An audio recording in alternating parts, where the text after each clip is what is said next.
নিরাপত্তাহীনতায় ভুগছে দেশের তৈরি পোশাক খাত। গত এক বছরে ১৮২টি কারখানা বন্ধ হয়ে গেছে বলে অভিযোগ করেছে Bangladesh garments buying house association. রোববার রাজধানীতে নিজস্ব কার্যালয়ে সংবাদ সম্মেলনে এসব কথা বলেন সংগঠনের নেতারা। সংকট সমাধান করতে পারলে এই খাত থেকে ২০২৭ সালের মধ্যে $৫০ বিলিয়ন রপ্তানি করা সম্ভব বলেও জানান তারা।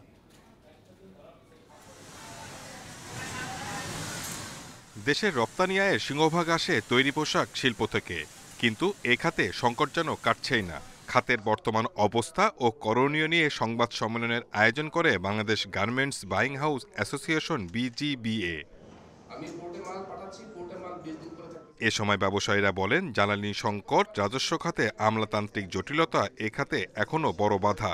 সংকটের কারণে গত এক বছরে ১৮২টি কারখানা বন্ধ হয়ে গেছে। টেকসই সমাধানে কার্যকর উদ্যোগ নেয়ার আহ্বান জানান BGBA সভাপতি। আমাদের কাস্টমারের যে ব্র্যান্ডগুলোর তার বড় একটা কনসার্ন কিন্তু বাংলাদেশের কারখানাগুলোর নিরাপত্তাহীনতার মধ্যে। আমরা এই যে কারখানা খুলতেছে, কোন সময় বন্ধ হয়ে যাবে, কোনো এরিয়াতে বন্ধ হয়ে যাচ্ছে, কোনো এরিয়াতে প্রবলেম হচ্ছে, এতে যেটা হচ্ছে তাদের মধ্যে অনিশ্চয়তার মধ্যে ফেলে দিচ্ছেন। এলডিসি উত্তরণের চ্যালেঞ্জ মোকাবেলায় ব্যবসায়ীরা এখনও প্রস্তুত নয় জানিয়ে উদ্যোক্তারা বলেন, এখন উত্তরণ হলে তা সামগ্রিক খাতের জন্য আত্মঘাতী হবে। ২০৩০ সাল পর্যন্ত এ প্রক্রিয়া স্থগিত করার দাবি তাদের। আমরা একসাথে বসি, সবাই ইউনাইটেড হই। আমরা যদি ইউনাইটেড হই, সবাই একসাথে বসি, তাহলে আমাদের যে জোরালো দাবি যে আমাদের ফেয়ার প্রাইস, সেটা নিয়ে আমরা কাজ করব। আর তখনই সম্ভব হবে যে আমাদের সাস্টেনেবল বিজনেস গ্রোথ নিয়ে কাজ করতে পারবো। গত ২ মাসে তৈরি পোশাক রপ্তানি ৫% কমেছে বলেও জানায় buying house association. Shahid Ahmed, independent news, Dhaka. এ বিষয়ে বিস্তারিত জানাতে আমাদের সঙ্গে যুক্ত হচ্ছেন গার্মেন্টস বাইং হাউস অ্যাসোসিয়েশনের সভাপতি মোফাজ্জল হোসেন পাভেল। জনাব পাভেল, আপনাকে স্বাগত জানাচ্ছি ইন্ডিপেন্ডেন্ট সংবাদে।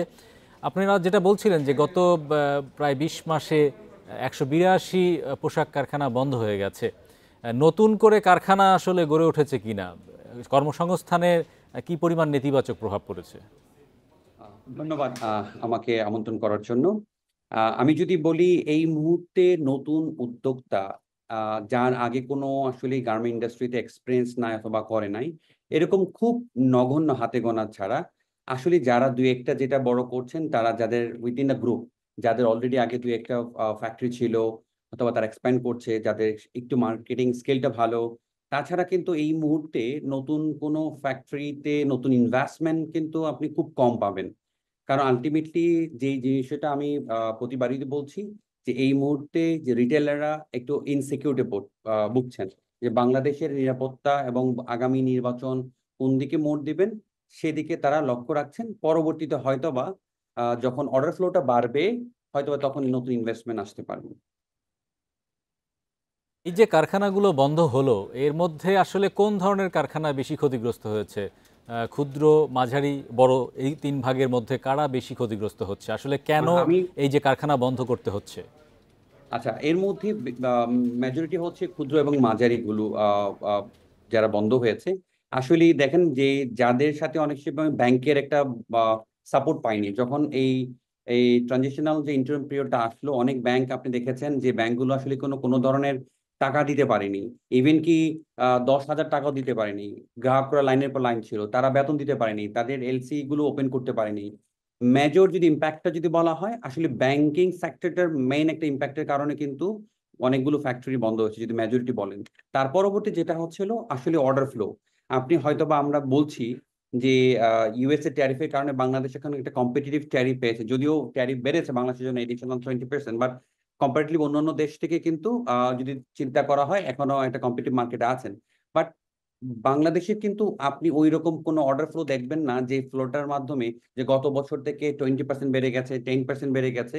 তো যেখানে অর্ডার ফ্লোটা কিন্তু চ্যালেঞ্জিং হয়ে গেছে। তো ফার্স্ট হচ্ছে ব্যাংকিং সেক্টরের সুবিধা না পাওয়ার কারণে অনেক ব্যাংক থেকে তারা ঠিকমতো এলসি ওপেন করতে পারেনি, কোনো ঋণ সুবিধা পায়নি, কোনো ধরনের তাদের যে পেমেন্ট আসে পেমেন্টটা তাদেরকে ইনক্যাশমেন্ট করতে পারেনি স্যালারির জন্য। পাশাপাশি অর্ডার ফ্লোটা কিন্তু কমে গেছেন এবং বাইরের যে অনিশ্চয়তার মধ্যে, অনেক বাইরে অনিশ্চয়তার মধ্যে অর্ডারগুলো কমিয়ে দিয়েছেন। এই সর্বসাকুল্যে মিলিয়ে কিন্তু এই ফ্যাক্টরিগুলো বন্ধ হয়ে যাচ্ছে। আমরা রিসেন্টলি দেখলাম যে গত মাসে পোশাক খাতে প্রায় 5% মতো নেগেটিভ অর্থাৎ ঋণাত্মক প্রবৃদ্ধি হয়েছে, পোশাক রপ্তানি কমে গেছে। এই কমার পিছনে মূল কারণ কি বলছেন? আপনারা তো নিরাপত্তার বিষয়টিকে, কারখানা বা শিল্পাঞ্চলে নিরাপত্তা শঙ্কার বিষয়গুলো বারবার আনছেন, কিন্তু সরকার থেকে তো বলা হচ্ছে যে নিরাপত্তা যথেষ্ট জোরদার করা হয়েছে শিল্পাঞ্চলে। আসলে আমরা সরকার থেকে যে বলছি, কিন্তু আপনারা কিন্তু জানেন যে আমরা কিন্তু কয়েকটা বছর কনসিস্টেন্সি কোনো পারফর্ম করতে পারিনি, যে উইদাউট এনি ইন্টারাপশনস।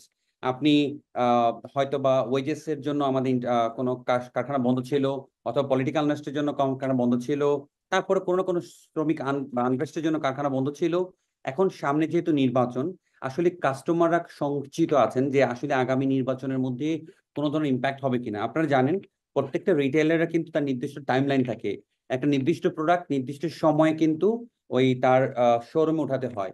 তখন আসলে সামনে যেহেতু নির্বাচনের কথা চিন্তা করে কাস্টমাররা তারা প্ল্যানটা কমিয়ে দিয়েছেন। তারা হয়তো বা রিস্ক নিচ্ছে না যে কোনো প্রবলেম হতেও পারে। তো এই প্রভাব কারণে কাস্টমার গুলো অন্যান্য দেশে কিন্তু মুখী হয়ে যাচ্ছেন একটা বিষয়।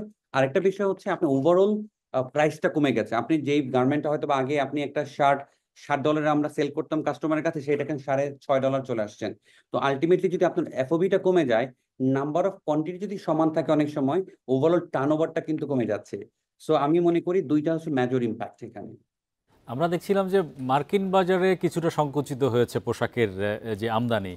ইউরোপের বাজারের খবর কি আসলে? ইউরোপের বাজারে শুনছিলাম যে বেশি প্রতিযোগিতা বেড়েছে, চীন বা আরও যারা প্রতিযোগী দেশ রয়েছে তারা বাজার দখলের চেষ্টা করছে।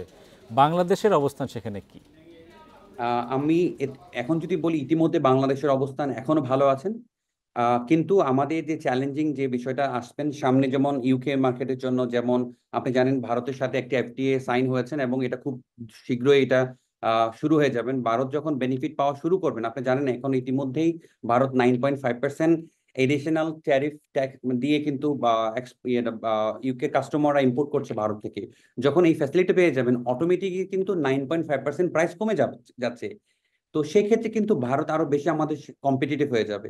তো ভারত যখন বেশি প্রাইস কম্পিটিটিভ হয়ে যাবে, আমাদের specially jersey product, specially dress, blouse, top, shirt, যে প্রোডাক্টগুলো আসলে ভারত এক্সপার্টিস, তার স্ট্রেংথ, সেই কি প্রোডাক্টগুলো কিন্তু আমাদের মার্কেটে কিছুটা প্রতিযোগিতামূলকের মধ্যে কিন্তু আমরা পড়ে যাব।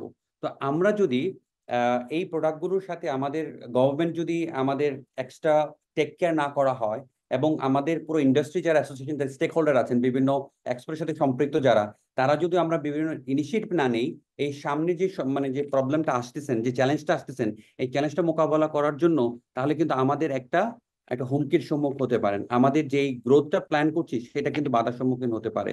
আরেকটা বিষয় আপনি হয়তো বা উপলব্ধি করেছেন, যে অন্যান্য মার্কেটগুলো, আপনি জানেন ইউরোপ যখন যেটা করছেন, যে প্রত্যেকটা গ্লোবাল রিটেলার্স এর যে টপ ম্যানেজমেন্ট গুলো যখন বায়ারদেরকে, তাদের যে বায়ার গুলো আছেন তাদেরকে প্রেশার দিচ্ছেন যে রিডিস্ক করার জন্য, যেন তারা প্রত্যেকটা পুরো, যেহেতু বাংলাদেশ থেকে তারা মেজরিটি গার্মেন্টস গুলো নিতেন আফটার ইন চায়না, তো তারা কিভাবে পার্সেন্টেজটা 5 to 10% মধ্যে কিন্তু প্রেশারটা তাদের আছে, যে এইটা অন্যান্য কান্ট্রি গুলোতে কি কি প্রোডাক্ট গুলো করা যায়। সেক্ষেত্রে কিন্তু ওরা প্রোডাক্ট ডাইভার্সিফিকেশন যে এই জিনিসগুলো, সেটা কিন্তু করার চেষ্টা করছেন। জনাব মোফাজ্জল হোসেন পাভেল, আমাদের সঙ্গে যুক্ত হওয়ার জন্য